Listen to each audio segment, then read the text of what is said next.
आप उज्जैन से आते हैं, महाकाल की नगरी से आते हैं, और वहां पर एक बड़ी तैयारी अब हो रही है सिंहस्थ की। मैं जानता हूं कि बड़ा कार्यक्रम है मीसाबंदियों का।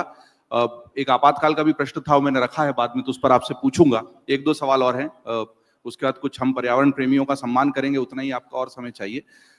सिंहस्थ को लेकर एक बड़ी बात ये आती है कि आप तो खुद उज्जैन विकास प्राधिकरण के अध्यक्ष भी रहे हैं, उस समय भी बहुत सारी संरचनाएं बनती है आधार, वो केवल उस समय बनती, फिर 12 साल बाद वो उतनी उपयोगी नहीं होती लॉन्ग टर्म के लिए। इसमें कोई ऐसी सोच नहीं है कि वो ऐसा विकास हो जो स्थायी हो, जो रहे। केवल सिंहस्थ के समय वो विकास, उस पर करोड़ों का बजट वो खर्च होके वो खत्म हो जाए, और बाद में फिर उज्जैन उस आधारभूत विकास के लिए बाद में राहत तके या तरसे।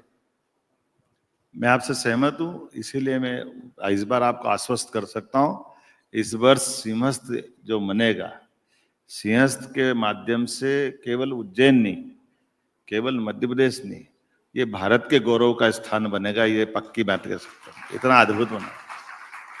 कोई काम टेम्परेरी नहीं करा रहे, सारे काम परमानेंट करा रहे हैं। जैसे उदाहरण के लिए 1932 में उज्जैन में घाट बने, फिर 12 साल बाद 44 में बने, फिर 12 साल बाद 59 में बने, फिर 12 साल बाद 67, मतलब ये जो 12-12 साल में बनते थे।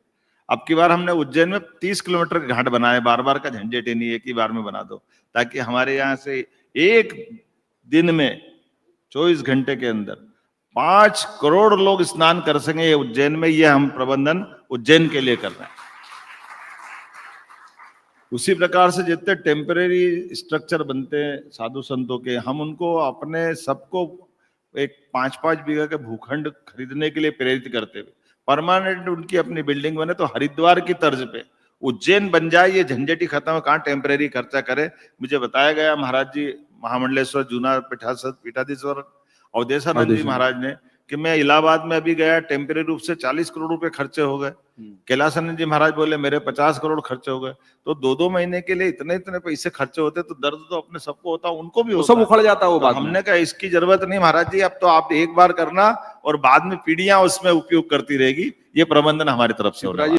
अगर आप ये वीडियो YouTube पर देख रहे हैं तो हमारे चैनल को सब्सक्राइब कर बेल आइकन दबाएं, और Facebook पर देख रहे हैं तो हमारे पेज को लाइक करें।